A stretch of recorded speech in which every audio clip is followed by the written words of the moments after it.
o Espírito Santo. O Espírito Santo que convence o homem do pecado, da justiça e do juízo. E essa noite nós também queremos convidar o Senhor, Espírito Santo, para estar entre nós, habitar entre nós, mover em nosso meio com poder, com autoridade. Que as palavras que irão fluir nesse lugar possam ser palavras de renovo, de restauração, palavras que nos levem a compreender que esse é o tempo de viver as promessas de Deus para as nossas vidas. Pai, nós cremos que aquilo que foi desenhado pelo Senhor para nós vivermos, nesta noite, em nome do Senhor Jesus, nós tomamos posse, nós adentramos no reino espiritual, e nós tomamos posse, Senhor Deus, daquilo que o Senhor elegeu para nós vivermos em Teu nome. Por isso, Pai, nesta hora, nós declaramos que toda força do mal, que toda ação contrária, que todo espírito, Senhor Deus, que não prevaleça vindo do Senhor, que caia por terra em nome de Jesus, e que nós possamos ser, Senhor, guardados, cuidados, protegidos pelo Teu sangue, sangue este que foi vertido na cruz do Calvário. Bendito é o Teu nome, e nós oramos, Pai, e fazemos isso em nome de Jesus, amém, e graças a Deus, amém. Você pode dizer amém? Vamos aplaudir o Senhor aí. Aleluia, amém. Estão no seu assento aí, amados. Mais uma vez, graça e paz. Que Deus abençoe você. Você pode se sentar. Que Deus abençoe você. Muito obrigado por você ter vindo mais uma vez essa noite. Há uma palavra de Deus para a sua vida. Eu creio que Deus vai falar algo ao seu coração. Essa noite eu quero trazer uma palavra que vai tratar sobre o tempo de nós vivermos as promessas de Deus. E eu quero declarar que esse é o tempo de nós vivermos as promessas de Deus em nossas vidas, amém? Esse é o tempo de vivermos as promessas de Deus. Se você puder, abra a sua Bíblia, e eu quero ler o versículo que nós iremos tomar como chave essa noite, versículo que está em 2 Coríntios, capítulo 1, versículo de número 20, e eu quero que você abra aí 2 Coríntios, capítulo 1, versículo 20. Eu vou ler em uma versão que provavelmente poucos devam ter aqui essa noite, essa versão, mas eu quero ler nessa versão. Vou ler na minha versão também, mas depois eu quero ler na versão que eu separei. 2 Coríntios, capítulo de número 1, versículo 20, diz assim: porque todas quantas promessas há de Deus, são nelas sim, e por Ele o amém, para a glória de Deus por nós, amém? Você conseguiu entender? Então eu quero ler nessa versão, vai lhe ajudar um pouco mais.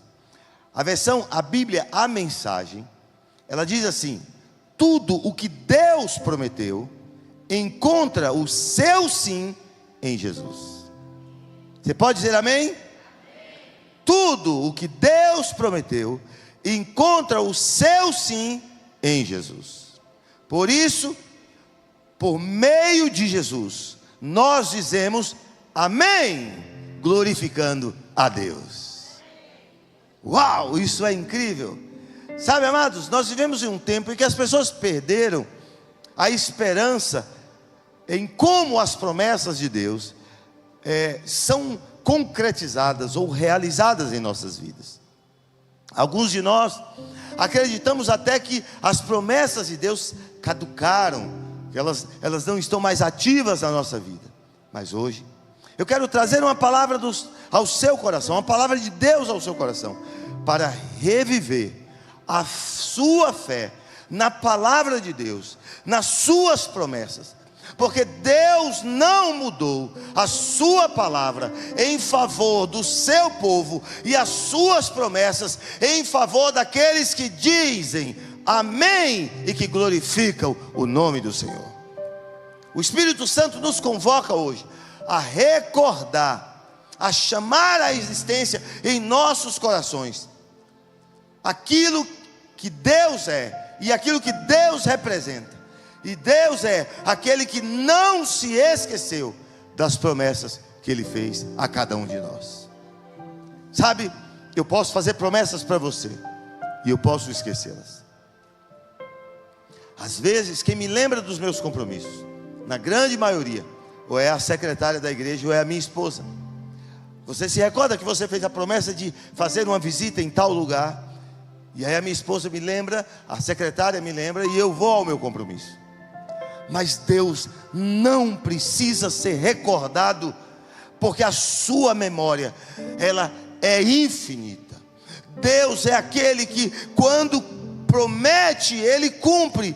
E esse cumprimento, ele não está dentro de um relógio humano, mas está dentro do Kairos de Deus. E eu quero falar um pouquinho sobre isso. O Kairos de Deus é o tempo da sua graça. O Kairos de Deus é o tempo da revelação do Espírito de Deus, que é gerado no invisível para alcançar o visível. Sabe, através da sua oração, através da sua fé, mediante a sua fé, você pode mobilizar o céu, chamando à existência aquilo que não existe, sendo estas promessas de Deus para a sua vida. Eu digo amém se não tem crente aí para dizer.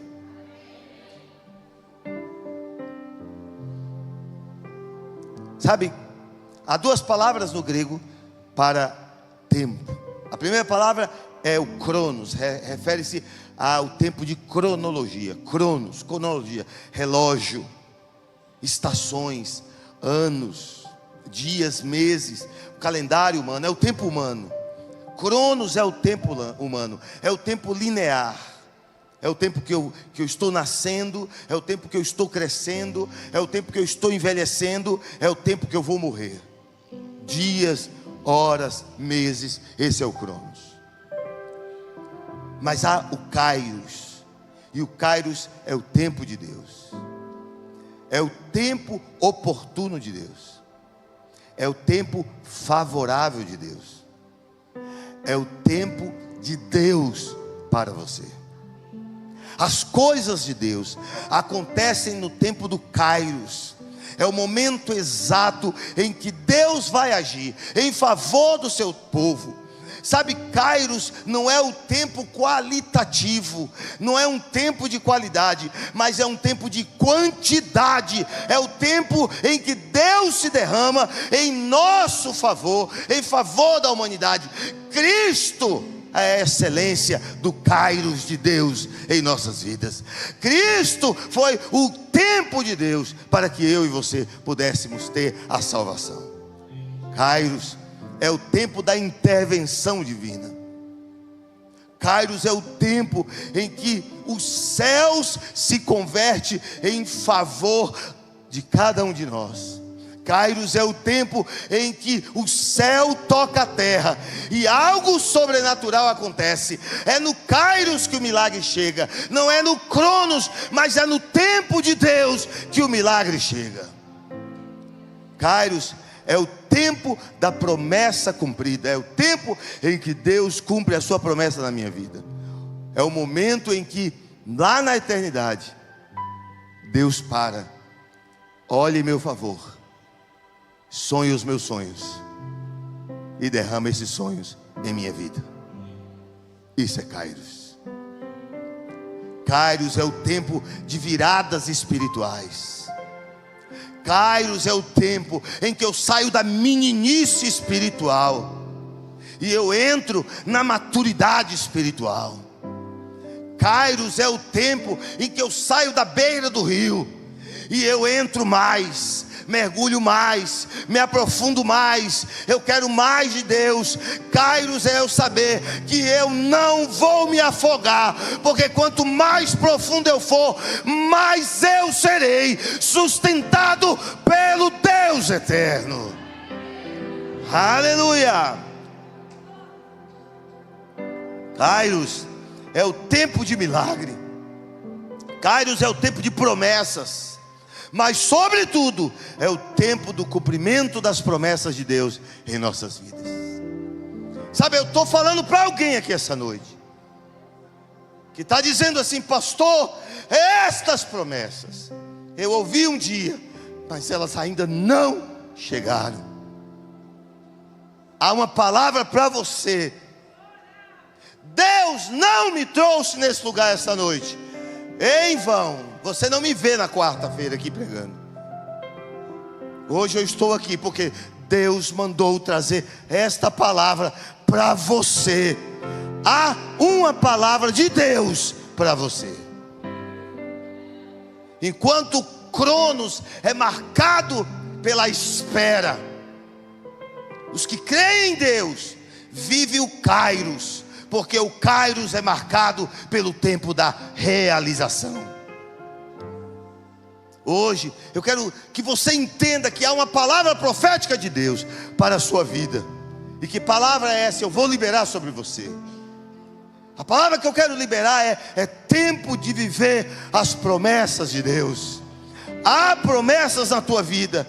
E se há promessas na tua vida, eu quero liberar uma segunda palavra. O Kairos de Deus acaba de chegar em tua casa, em nome de Jesus. Aleluia. O tempo de promessa é o tempo do Kairos. As promessas do Senhor não se cumprem em um cronograma, em uma agenda, em um relógio, mas elas se cumprem no tempo oportuno da graça de Deus. O apóstolo Paulo, ele nos recorda isso quando ele fala em 2 Pedro. E se você quiser abrir aí, for bom de endereço, abra aí 2 Pedro capítulo 3, versículo 9. Paulo diz assim: o Senhor não retarda a sua promessa. Você pode dizer amém? O Senhor não retarda. Pedro está aqui. Paulo não, perdão, amados. Pedro está aqui trazendo na minha memória a recordação de que Deus não retarda as promessas. Alguns podem até pensar isso, Pedro fala, mas os maduros da fé, os que vivem no Kairos e não no Cronos, entendem que Deus não retarda. Às vezes você está olhando para mim dizendo: mas pastor, e o absurdo silencioso, e a voz absurda silenciosa de Deus. Quantos de nós não passamos pelo estreito do silêncio de Deus? Quantos de nós não deixamos a voz de ouvi-la, de escutá-la? Aparentemente o silêncio de Deus nos leva para um lugar dizendo: eu não tenho a presença de Deus. E esta é uma mentira de Satanás. Sabe, o silêncio de Deus não é a sua ausência, mas é a maturação do propósito de Deus em nossas vidas. Enquanto Deus está em silêncio, nós estamos sendo maturados, nós estamos sendo fermentados, nós estamos sendo preparados, lapidados para ver as promessas de Deus sendo florescidas em um solo fértil chamado fé em nossas vidas. Os murmuradores clamarão pela murmuração, mas aqueles que entenderam que o silêncio de Deus é a maturação de um propósito maior, verão o seu solo fértil mediante a fé. É isso mesmo que eu estou dizendo. Nós precisamos permitir que o solo fértil da fé esteja pronto para florescer as promessas de Deus. E elas estão aí. E talvez você esteja me dizendo: pastor, tudo bem, eu estou entendendo o que o senhor está dizendo. Eu entendo que o silêncio de Deus é uma maturação. Eu entendo que o silêncio de Deus não é a ausência de Deus. Mas pastor, o que eu não consigo entender é que a espera longa demais. E você não será criticado. Se isso falou com você, você pode dizer um amém? Eu entendo você, eu quero que você saiba que Deus te entende. Quantas vezes nós dizemos nos gabinetes para o pastor lá em Jugal, a gente diz: pastor, o tempo de espera. Eu entendi, sabe, essa questão da maturidade, do propósito de Deus. Eu entendi que é uma preparação para um terreno fértil, mas dói, a espera dói.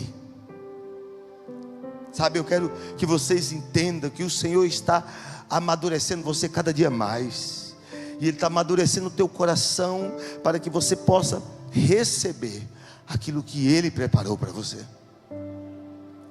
Há coisas muito grandes que Deus preparou para você. Saiba que esse aparente atraso de Deus nunca foi um esquecimento. Ele nunca esqueceu de você. Deus nunca se esqueceu de você.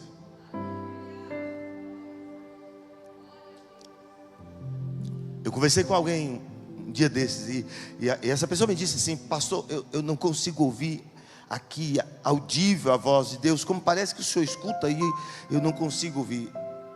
Mas eu ouço. Quando alguém fala, eu ouço nas plantas, eu ouço em outros momentos. Se essa pessoa estivesse aqui, eu ia dizer para ela bem assim: eu estou feliz pela tua vida, porque você ouve um Deus que dos céus escolheu te amar. Sabe, a gente precisa compreender que a promessa de Deus faz parte de um atributo do caráter dele: fidelidade. Deus prometeu, Ele é fiel. Deus prometeu, Ele é fiel. Sabe, a minha mente vai até Abraão. De vez em quando, lá em casa, quando eu estou só, eu falo: ó Deus de Abraão, Deus de Isaac, Deus de Jacó, Deus de Carlos. Pegou a visão? Porque eu também tenho promessas. E o Deus que eu creio fez promessas para Abraão, fez promessas para Isaac, fez promessas para Jacó, fez promessas para Moisés, fez promessas para José, fez promessas para Maria, fez promessas para Paulo e fez promessas para tantos outros. E Ele fez, sim, Deus fez valer a sua palavra. Ele cumpriu as suas promessas. Lá em Jeremias capítulo 1 versículo 12, ele diz assim, lá em Jeremias 1:12, se você for rápido de endereço aí, encontra aí Jeremias 1:12, olha o que ele diz: vistes bem, Jeremias capítulo 1 versículo 12, vistes bem, porque eu velo sobre a minha palavra para cumpri-la. Deus te prometeu, igreja. Ele não mente, Deus não falha, Deus não se esquece, Deus não tem Alzheimer, Deus não olhou e virou as costas para você. Ele não deixou de cumprir, Ele vai cumprir, porque Ele vela pela palavra dEle, e quando Ele levanta a voz em teu favor, Ele há de cumprir. Aleluia. Quando o Senhor promete, Ele mesmo cumpre com o resultado. Peraí, pastor, deixa eu entender o que você está dizendo. Quando Deus fala, Ele cumpre, porque a palavra dEle está envolvida. Não é da minha época. Alguns aqui talvez tenham vivido nessa época. Não é da minha época. Os fios brancos aqui são porque eu pintei para dar aquele ar de mais maturidade. Havia uma época, alguns vão lembrar, arrancava o fio do bigode. Nosso acordo é no fio do bigode. Deus não precisa nem de bigode. A palavra dele garante a palavra dele. Eu quero trazer você a um lugar agora. Quais são as promessas de Deus para a sua vida? Quais são as promessas de Deus para a sua vida? Quais são as promessas de Deus para a sua vida? Comece a trazer à memória aquilo que Deus prometeu para você. Quais são as promessas de Deus para a tua vida? E quais são as crenças limitantes que têm tentado te paralisar? Esta noite, pela autoridade que há no sangue de Cristo Jesus, eu repreendo toda crença limitante, todo medo que impede de você enxergar que o nosso Deus é o Deus que promete e é o Deus que cumpre com resultados, porque a tua palavra não volta atrás.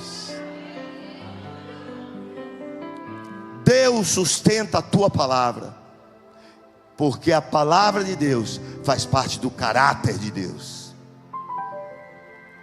Ele sustenta a palavra, porque Ele pronunciou. Deus sustenta a palavra, porque Ele mesmo disse. E Ele cumpre, Ele promete, Ele sustenta. Ele não é homem para prometer. Deus promete e Ele cumpre. O homem promete e o homem falha, mas Deus não.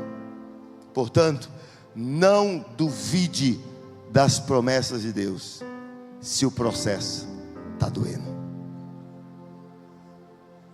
Posso ouvir um amém? Quem não ouviu o que eu falei, eu vou falar de novo. Não duvide das promessas de Deus, se o processo está doendo. Deus não prometeu que o processo não iria doer. Ele não prometeu que o sol não seria escaldante na jornada no deserto.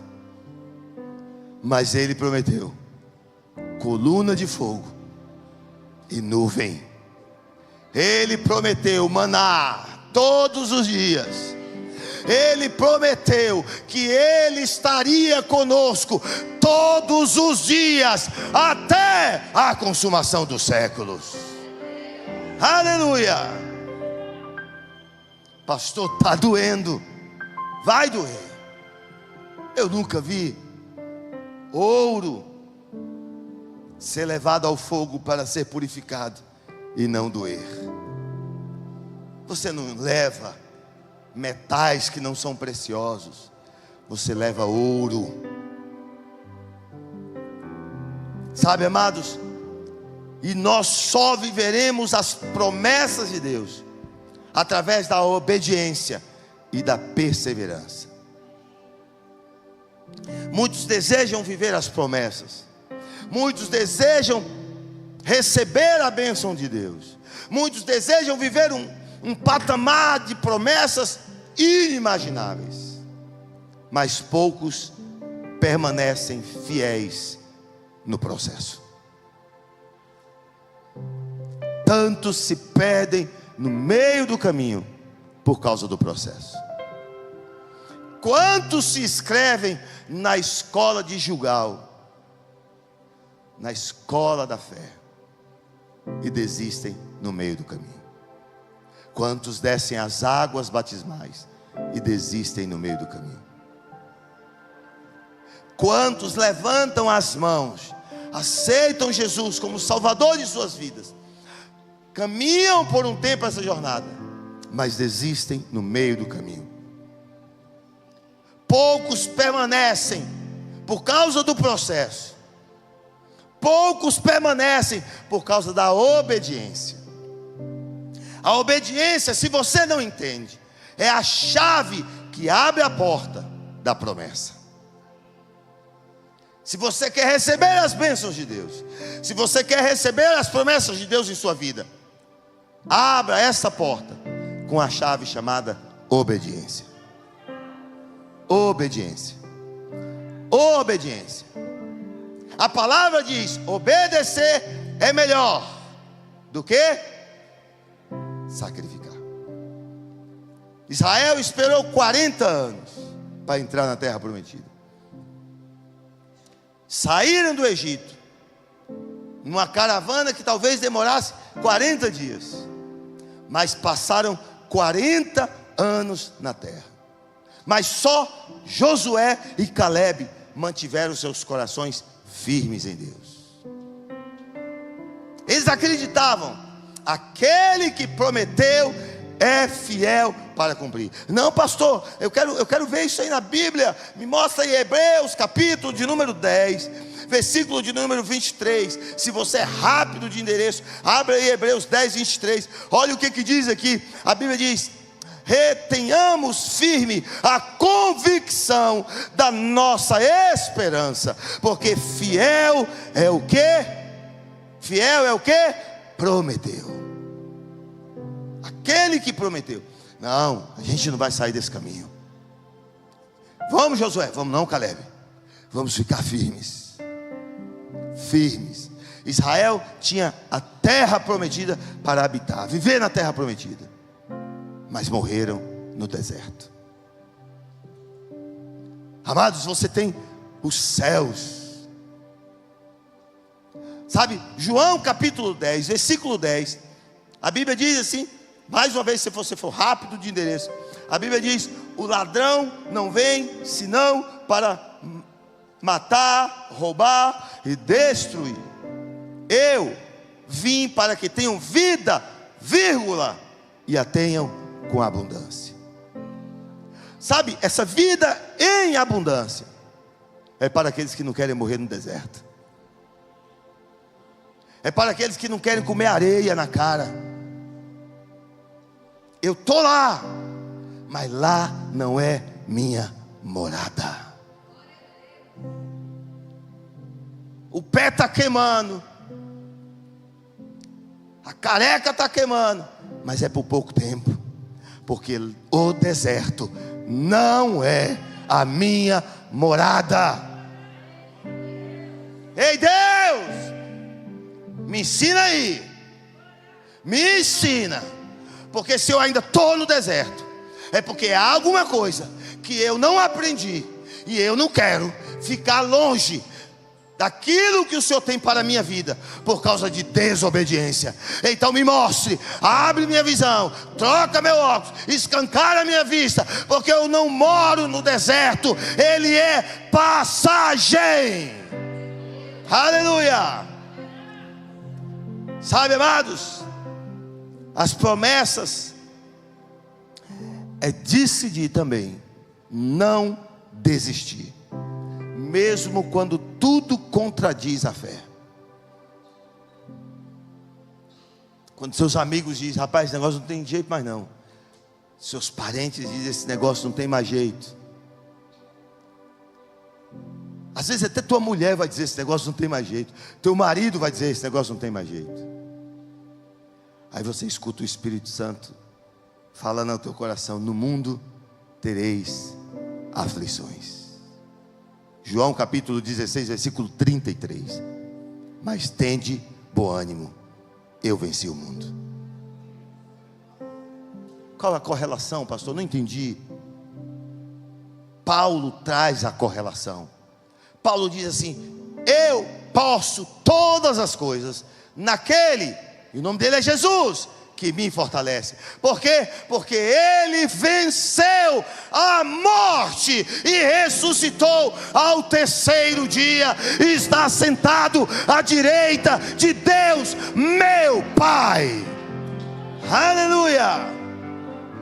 Sabe, muitos de nós queremos o cumprimento da promessa, mas poucos suportam o processo. Entre a promessa e o cumprimento da promessa existe um deserto. E no deserto Deus forma meninos em homens. Sabe quem entra na terra prometida? Os meninos nascidos no deserto. Deixa eu dizer uma coisa para você essa noite. Lá não é tua morada não. Você está lá sendo forjado para ser homem e mulher. E morada de homem e mulher de Deus não é no deserto, não é no deserto, é debaixo da cobertura da potente e poderosa mão de Deus. Assim o salmista diz no Salmo 91: aquele que habita no esconderijo do Altíssimo, à sombra do Onipotente descansará. Eu não descanso no deserto, eu descanso à sombra do Onipotente. Aleluia! E esse é o tempo de você viver essas promessas, é o tempo de você frutificar essas promessas. Sabe, o texto que nós lemos, ele diz: tudo que Deus prometeu encontra o sim em Jesus. Isso aqui é incrível, amados. O que Deus te prometeu? O sim está em Jesus. Uau! O que Deus te prometeu? O sim está em Jesus. Não foi nem a igreja que falou sim, não. É o próprio Senhor. Uau! Eu estaria feliz se você tivesse. Eu vim aqui, amados, contar uma coisa que Deus prometeu. Se você falar amém, para mim eu estou feliz. Mas a Bíblia está me dizendo que é o próprio Senhor Jesus. É o próprio Senhor Jesus. É Ele que está dando amém. É Ele que está dizendo sim para as promessas que Deus fez para a tua vida. Isso é forte. Alguém pode dizer isso aí? Isso é forte. Eita Deus. E você nunca ouviu essa palavra.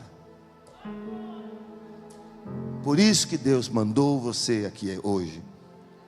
Há algo muito grande e revelador que eu preciso partilhar com você aqui essa noite.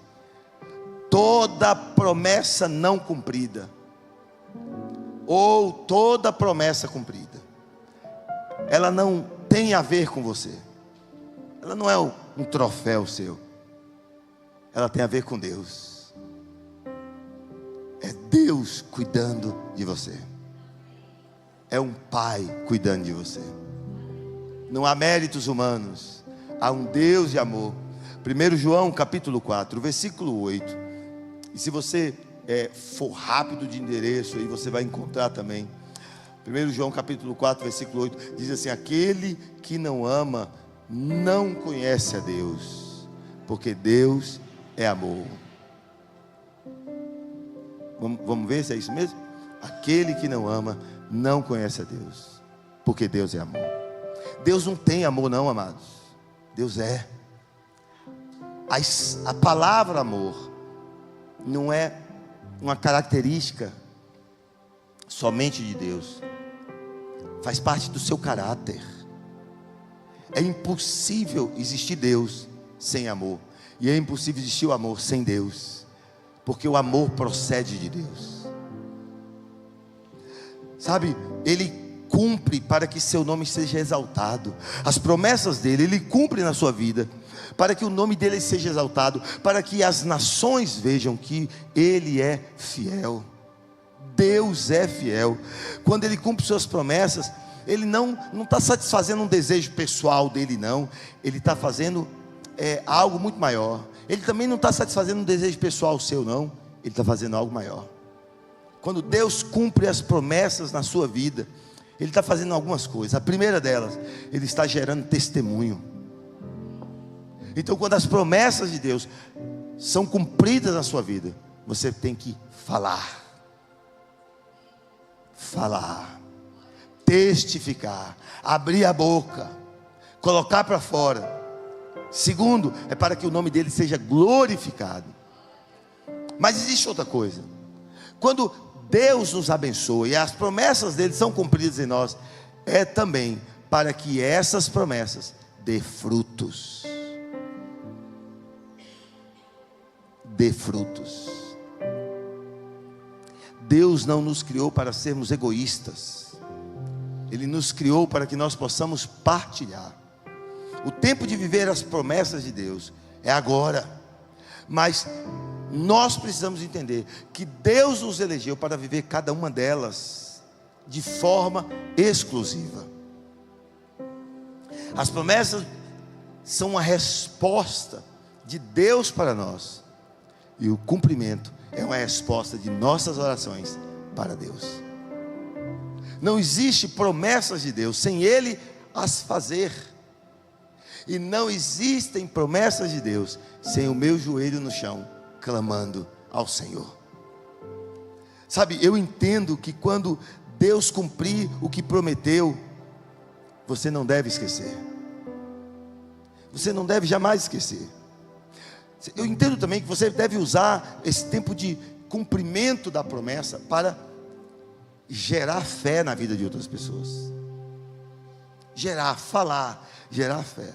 Você precisa ser um canal. Você não deve ser só um recipiente que recebe as bênçãos de Deus.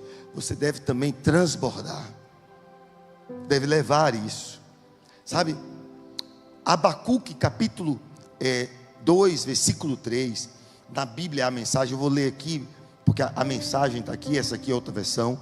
A Bíblia a mensagem, Abacuque capítulo... Agora ficou difícil para vocês procurar aí, né? Pode ir no índice, não tem problema. Vai lá no índice assim, rapidinho, o pastor nem vai perceber. Abacuque capítulo 2, versículo 3, diz assim: essa mensagem é um testemunho de algo que está para acontecer. Ela aguarda ansiosamente algo que está por vir. Mal conseguimos esperar. E não mente. Se parecer que está demorando, espere, porque Deus disse: já está a caminho. Deus já nos enviou. Sabe, amados, há uma nova estação de Deus para a sua vida aqui essa noite.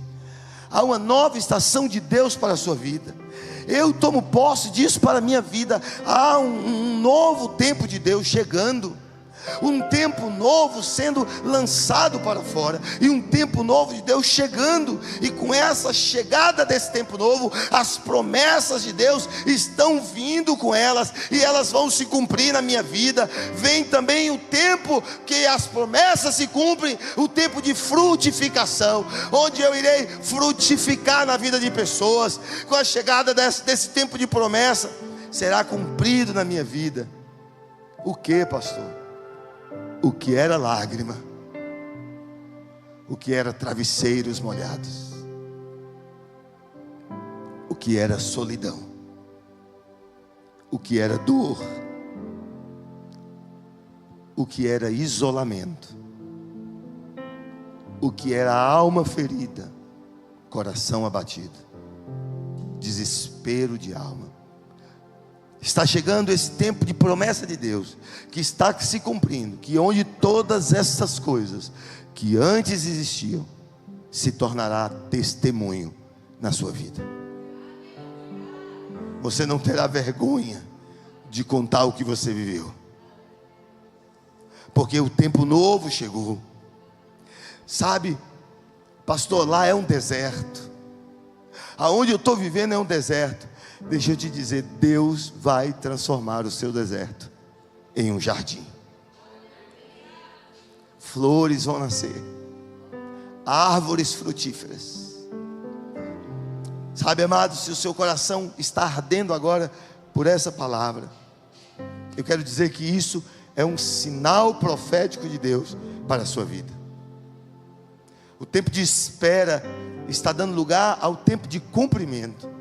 Está saindo o Cronos e está entrando o Kairos, o Kairos, o cumprimento da palavra de Deus. Para isso eu quero chamar você para viver pela fé. Para isso eu quero chamar você a permanecer em obediência. Para isso eu quero chamar você a celebrar a sua vida com esperança mediante a palavra de Deus, pois este é o tempo de viver as promessas do Senhor na tua vida, em nome de Jesus. Talvez alguns de nós aqui estejamos esperando há tanto tempo. Há tanto tempo. Mas eu tenho algo para dizer para você. Continue crendo, não desista. O tempo seu está chegando. Eu quero dizer que talvez tenha alguns de vocês aqui que precise abrir mão de coisas ou de situações. E o Espírito Santo vai falar ao seu coração aí agora. coisa mais difícil que tem é a gente abrir mão do velho.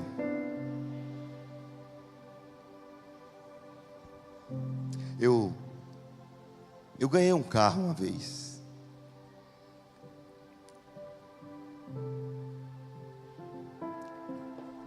Havia uma irmã que estava com seu esposo muito enfermo.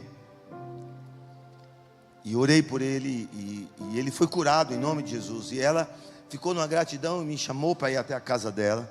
Quando eu cheguei lá até a casa dela, estava o irmão sentado lá. E ela disse: pastor, vejo que o senhor anda a pé, eu vou lhe dar um carro. Eu falei: glória a Deus. Mas eu disse: não, irmã, vigia na terra. Não dá, não, pastor, vou lhe dar um carro. Eu vou lhe dar um carro, eu vou lhe dar um carro. Eu vou lhe dar um carro. Eu falei: minha irmã, eu já entendi. O problema é que eu não posso aceitar. Doido querendo. Andava a pé. Então, ela me leva para uma garagem. Quando abre a garagem, 0 quilômetros. Devia ter uns 5.000 quilômetros rodados. Um Gol, geração 3. Roda de aro, liga leve. Vermelho Ferrari. Já com vidro fumê. Eu vou posar de gatinho. Eita, é Deus purinho nesse negócio aí. Amados, o oi cresceu. Eu falei: Deus é bom. Aí ela olhou para mim e falou: pastor, não é esse, é algo melhor. Eu falei: louvado seja Deus, se é melhor que esse. Aí ela abriu uma segunda garagem, parece o programa do Silvio Santos, abre a porta da esperança. Quando abriu, uma variante véia, 1967, a pintura queimada, a porta não fechava, tinha que colocar um ferro aqui para fechar a porta, porque senão nas curvas a porta abria, e você entrava no carro e saía com um perfume maravilhoso, Le Gasoline, um perfume fantástico. Quando eu chegava na igreja, o pessoal reconhecia pelo barulho do motor ou pelo perfume do carro, a gasolina. Pastor chegou, gente, ó, vigia. O senhor quer? Tá dando, eu quero. Eu aceito. E saí de lá. Funciona, ó, pastor. Saí de lá com esse carro. Foi uma benção. Fiquei com o carro um tempão. E quem disse que eu queria vender? O bichinho era bom, eu me apeguei. Com ele. Tinha até nome, Ferrugem era o nome dele. Havia um grande risco de você encostar demais e você pegar um teto, alguma coisa assim. Aí um dia estou na porta da igreja, passa um senhor. De que é esse carro? E eu respondi: era meu. Ele falou: tem interesse em vender? Eu falei: tem não. Ele falou: volta aqui amanhã, porque ele era adventista e era sábado. Eu volto amanhã. Vocês estão aí amanhã? Eu falei: estamos. Ele volta no outro dia. E aí, vamos vender o carro? Eu falei: não. Sabe aquele apego no carrinho? O carrinho devia valer uns 2.000 conto no máximo.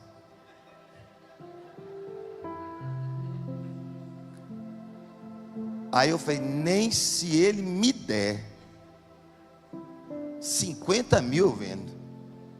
Aí ele falou: meu irmão, eu sou colecionador de carro velho, esse carro aí é uma raridade, eu lhe pago 50 mil, você quer? Eu falei: minha conta é tal, deixa ele passar a conta. Não tinha Pix na época, eu lhe passo a conta, toma a chave, documento, não tem problema. Se o senhor quiser, até leve na tua casa. Sabe o que Deus está falando para você essa noite? Também chegou o tempo de você largar aquilo que funciona, mas que já está velho na tua vida. As promessas de Deus, elas vão se cumprir na tua vida quando você entender que você precisa largar o velho para viver o novo de Deus. 2 Coríntios capítulo 5, versículo 17 diz: eis que faço nova todas as coisas. Aleluia! Se você duvidar que Deus vai agir, estou com dúvida de que Deus vai agir, vai para o joelho, traga à memória as promessas. Me ajuda aqui, Espírito Santo, a lembrar das promessas que Deus fez para mim. 1 Tessalonicenses capítulo de número 5, versículo de número 24. 1 Tessalonicenses 5, 24 diz aqui um último texto que nós vamos ler. Olha que coisa fantástica. 5, versículo 24 diz assim: fiel é o que vos chama, o qual também o fará. Deus é fiel para te chamar, mas Ele é fiel para cumprir. Se você se sente fraco, renove sua fé em Deus, no compromisso com Deus, no entendimento da fé do impossível. Talvez o que você precisa é fazer uma oração dizendo assim: Senhor, eu creio que o meu tempo chegou. Meu tempo chegou. Eu atendi um camarada destruído, tudo destruído. No outro dia ele me liga: o que o senhor fez comigo? O que o senhor fez comigo? Que minha vida mudou de ontem para cá. Eu quero te encontrar de novo. É agora. Então, o senhor está onde? Falei: calma, varão da Galileia. Eu tenho compromisso. E a questão não está em mim, está em você ter crido em Cristo Jesus. O que eu quero que você entenda é que o teu tempo chegou. Eu quero que você entenda que você não vai viver mais apenas de promessas ou de lembranças, mas você vai viver dos cumprimentos dessas promessas e dos testemunhos das promessas que foram cumpridas em sua vida, em nome de Jesus. Aí você vai dizer: vem, Senhor, vem e faça em mim o sim e o amém. O sim e o amém. Hoje Deus te chama para sair desse tempo de espera e entrar no tempo do cumprimento. Se você tem uma promessa e sente que ela ainda não chegou, eu quero te chamar para que você possa vir ao altar. Eu quero te desafiar. Todos vocês. Eu tenho uma promessa na minha vida, pastor, e ela não se cumpriu. Eu quero que você venha aqui na frente. Eu quero que você venha, eu quero orar com você. Vem na frente, em nome de Jesus. Amém. Temos alguém aqui? Tem mais alguém? Eu quero que você venha à frente, porque você vai ter uma promessa em tua vida, vai trazer para o altar, vai dizer: eu estou tirando, ou ainda não, e estou colocando, já chegou, eu estou colocando diante do Espírito Santo aquilo que Deus tem para a minha vida. Enquanto a banda sobe, nós vamos orar em nome de Jesus. Vamos declarar que esse novo tempo está agora em nossa vida chegando, que Deus vai cumprir essas promessas em nossas vidas. E você que ficou no seu lugar, eu quero que você fique em pé em nome do Senhor, e nós vamos orar todos juntos em nome de Jesus. Há um tempo de Deus aqui desenhado. Há um tempo do Senhor aqui desenhado. Há um tempo de Deus. Comece a pensar aí quais são as promessas que Deus fez. Quais são essas promessas que Deus fez? Eu também tenho promessas. Eu também tenho promessas de Deus na minha vida. Eu também tenho coisas que o Senhor me prometeu e eu sei que estão chegando. E essas coisas podem ser físicas, podem ser espirituais, podem ser materiais, pode ser reconciliação do seu casamento. Talvez você esteja dizendo: eu não casei para isso. Eu não casei para isso. E o Senhor está nessa noite reafirmando a promessa dele, dizendo: filho, filha, amado, escute o que eu estou dizendo, filho, filha. O Senhor está dizendo: eu vou restaurar a sua vida nesse momento. Pai, nós levantamos a nossa voz, nós nos rendemos ao Senhor. Sabe, Deus, eu sei que em meio a essa luta, a esta dor, há irmãos que estão aqui enfrentando, Senhor Deus, momentos que olham, Senhor Deus, para frente e não enxergam mais nada que não sejam areias do deserto. Areias do deserto, o sol escaldante, a dor que aflige a alma e é tão profunda, é tão gritante, é tão terrível que nós não sabemos a quem recorrer. Mas essa noite, o nosso socorro vem do Senhor, o nosso socorro vem de Deus. Aquele que não nos abandonou, não nos desamparou, não nos deixou, nos tem guiado, nos tem amado, nos tem salvo, Senhor, muitas vezes de nós mesmos. Essa noite, Pai, reafirma a nossa fé, o nosso desejo de andar com o Senhor, o nosso desejo de seguir adiante. Nós carecemos do Senhor, Pai, nós pedimos perdão ao Senhor por tantas vezes temos duvidado da Tua palavra. Tantas vezes nós temos duvidado da Tua palavra, enquanto ela mandava a gente seguir, enquanto ela mandava a gente ser obediente, nós desistíamos, nós enfraquecidos estávamos. Mas essa noite fomos confrontados pela Tua palavra, e por ela somos levados a viver um caminho novo e excelente. Pai, em nome de Jesus, que a Tua graça possa nos abraçar, possa nos acolher. Não é uma noite de julgamento, não é uma noite de acusações, não é uma noite em que nós estamos sendo pesados, mas é uma noite que estamos sendo amados pelo Senhor, perdoados pelos nossos pecados confessados e entregues na cruz do Calvário. Porque é na cruz, Senhor, é na cruz que nós encontramos a força para avançar diante das muitas tempestades que tem nos assolado. Senhor, em nome de Jesus, olhe para as nossas vidas, olhe para as nossas famílias. Vai agora curando as nossas mentes, Senhor. Vai curando as nossas mentes. Vai curando, Senhor, em nome de Jesus, pensamentos impuros. Arranque de nós pensamentos impuros. Arranque de nós, Senhor Deus, desejos egoístas. Coloque em nós a vontade de Te servir e de fazer aquilo que Te agrada, aquilo que é santo, perfeito e agradável. Senhor, nessa noite nós declaramos também que os nossos corpos